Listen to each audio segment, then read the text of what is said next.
Hello students, success Hindi short and channel में आपका स्वागत है। आज मैं आपको चैप्टर नंबर 20 की डिक्टेशन देने जा रही हूँ 80 to 100 वर्ड पर मिनट के अकॉर्डिंग। संबंधित चैप्टर का वर्ड प्रैक्टिस जो है वो आप पहले कर लीजिएगा, जो आप मेरी चैनल की प्लेलिस्ट में पाएंगे।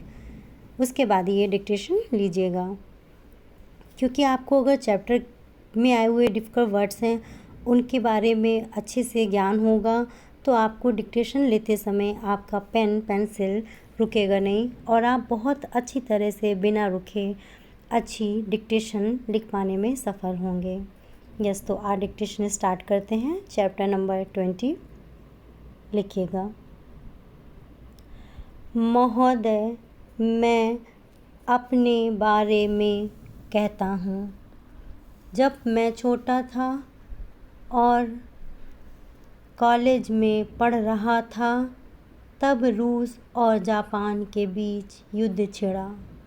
उस समय समाचार पत्रों में जापान के संबंध में बहुत सी बातें छपा करती थीं। उनमें एक बात यह भी थी कि जापान में समूरिया जाति के लोगों ने अपने सब अधिकार वहाँ के राजा को दे दिए थे। उसके बाद जापान बड़ी उन्नति कर सका। हम लोग यह पढ़कर आश्चर्य और सराहना करते थे। उससे बढ़कर हमारे यहाँ के लोगों ने स्वराज्य स्थापित होने के बाद 1-2 वर्ष में एक उदाहरण उपस्थित करके दिखाया। हम भी अपने हजारों वर्षों के इतिहास को नहीं भूलेंगे। जो रियासतें अलग अलग स्थापित हो गई थीं और एक प्रकार से भारत कई टुकड़ों में बटा हुआ था, वे सब टुकड़े एक हो गए। आज ब्रिटिश भारत और देसी रियासतें मिलकर एक हो गई हैं। पैरा।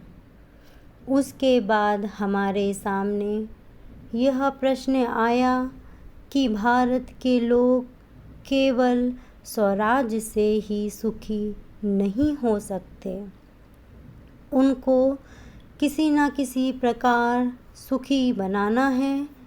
इस संबंध में सरकार ने अपनी ओर से प्रायः सभी राज्यों में जमींदारी और जागीरदारी उन्मूलन के कानून उपस्थित किए और वे कानून पास हुए।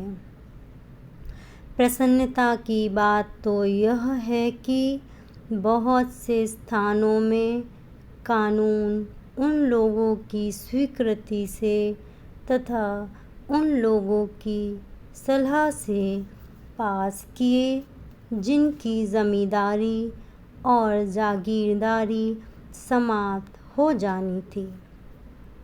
यह भी देश प्रेम का उदाहरण है। उन लोगों ने अपनी संपत्ति का त्याग इसलिए किया कि उससे सारे देश को लाभ पहुँचे। वह काम भी लगभग पूरा हो गया और पूरा होता जा रहा है। हमारे सामने मार्ग प्रशस्त है और अब हमें इस पर चलने की शक्ति चाहिए। पैरा। हम में परस्पर कभी कभी इस प्रकार की संकुचित धार्मिक अथवा सामाजिक भावना देखने में आती है, जिसके कारण कभी कभी लड़ाई झगड़े हो जाते हैं। हम इस चीज़ को भी दूर करने का प्रयत्न कर रहे हैं। हमारे संविधान में स्पष्ट बता दिया गया है कि कोई चाहे किसी भी धर्म का क्यों ना हो, किसी भी जाति का क्यों ना हो, इस देश में सबको समान अधिकार हैं।